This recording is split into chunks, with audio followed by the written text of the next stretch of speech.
Assalamualaikum warahmatullahi wabarakatuh. Saya Maulana Malik Burhanuddin. Saya anggota dari kelompok 1 Sosiologi Sastra yang beranggotakan saya sendiri, Rapika Sabilah, Siti Nur Aisyah, Anita Trisnawati, dan Uswatun Hasanah. Kelompok kami akan menjelaskan tentang citraan dan tipografi sosiologi pengarang. Di sini saya akan menjelaskan pengertian sosiologi sastra. Sosiologi sastra merupakan bidang interdisipliner ilmu. Sosiologi berasal dari bahasa Latin socius yang berarti kawan, dan kata Yunani yaitu logos yang berarti kata atau berbicara. Jadi, sosiologi artinya berbicara mengenai masyarakat.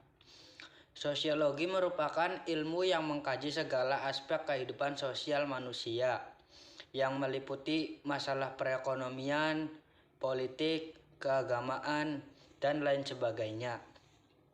Sosiologi mempelajari tumbuh dan berkembangnya manusia, sebagaimana sosiologi sastra juga berurusan dengan manusia.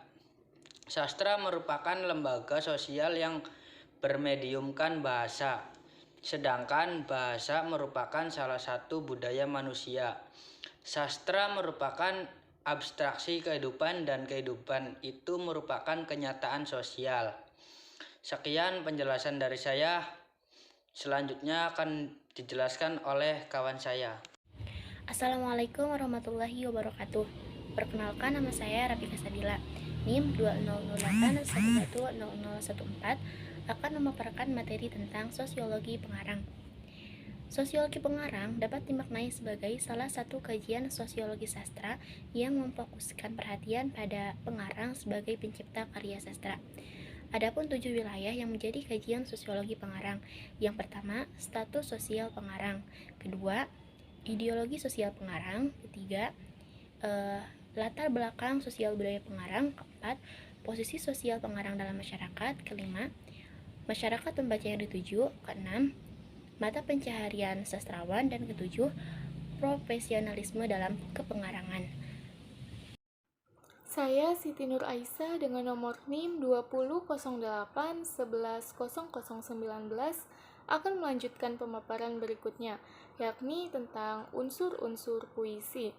Bradopo menyatakan bahwa puisi sebagai karya seni itu puitis. Kepuitisan itu ditentukan oleh strukturnya, misalnya bentuk visual tipografi, susunan bait, enjambement, unsur bunyi, sajak, asonansi, aliterasi, dan lain-lain.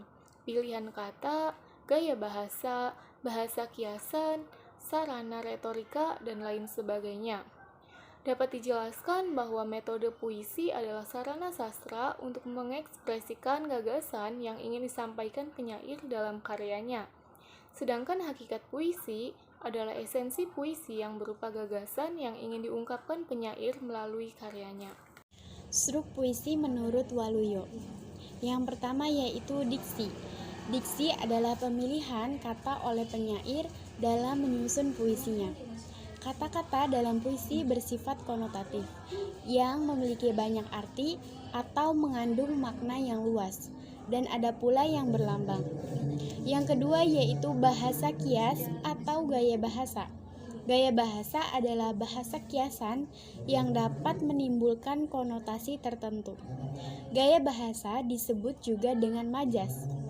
Bahasa kias atau pemajasan sebagai salah satu kepuitisan berfungsi agar sesuatu yang digambarkan dalam puisi menjadi lebih jelas, lebih hidup, dan juga lebih intensif, dan juga menarik. Bahasa kias memiliki beberapa jenis, diantaranya personifikasi, metafora, simile, metonimia, sinekdok, dan alegori. Yang ketiga yaitu citraan atau imaji. Imaji adalah pemilihan kata yang dapat mengungkapkan indera, baik indera penglihatan, pendengaran, maupun perasaan. Imaji disebut juga dengan citraan, yaitu gambar-gambar pikiran.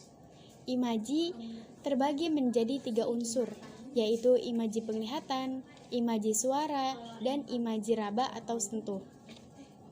Yang keempat yaitu bunyi. Bunyi atau irama adalah pengulangan atau persamaan bunyi pada baris dan bait puisi. Sedangkan ritme yaitu tinggi rendahnya bunyi, panjang pendek, dan keras lembutnya ucapan bunyi pada tiap baris dan bait puisi. Yang kelima yaitu tipografi. Tipografi adalah bentuk penulisan puisi seperti pengaturan barisnya, kiri dan kanan, bentuk tiap bait, serta penulisan hurufnya tidak selalu menggunakan huruf kapital pada awal baris. Dalam membuat sebuah puisi, tiap penyair memiliki ciri khas tipografi yang berbeda. Saya Uswatun Ansana dengan NIM 2008110055 akan melanjutkan penjelasan dari Anita Trisnawati. Struktur batin puisi. Struktur batin puisi merupakan wacana teks puisi secara utuh yang mengandung arti atau makna yang hanya dapat dilihat atau dirasakan melalui penghayatan. Unsur batin puisi ada 4, yaitu tema. Tema adalah suatu yang diciptakan atau digambarkan penyair melalui puisinya yang mengandung suatu pokok persoalan yang hendak dikemukakan. 2. Perasaan. Perasaan adalah sikap penyair terhadap pokok persoalan yang ditampilkan dalam puisinya, yang merupakan gambaran perasaan yang dialami penyair pada saat menciptakan puisinya. 3. Nada dan suasana. Nada adalah sikap penyair terhadap pembaca perkenaan dengan pokok persoalan yang dikemukakan dalam puisinya. Terjoyono 1988. Suasana adalah keadaan jiwa pembaca, sikap pembaca setelah membaca puisi, atau akibat psikologis yang ditimbulkan puisi terhadap pembaca. Waluyo 1991. 4. Amanat. Amanat adalah maksud yang hendak disampaikan atau dihimbau, pesan, tujuan yang hendak disampaikan penyair melalui puisi. Sekian penjelasan dari kelompok 1. Mohon maaf atas kekurangannya. Wassalamualaikum warahmatullahi wabarakatuh.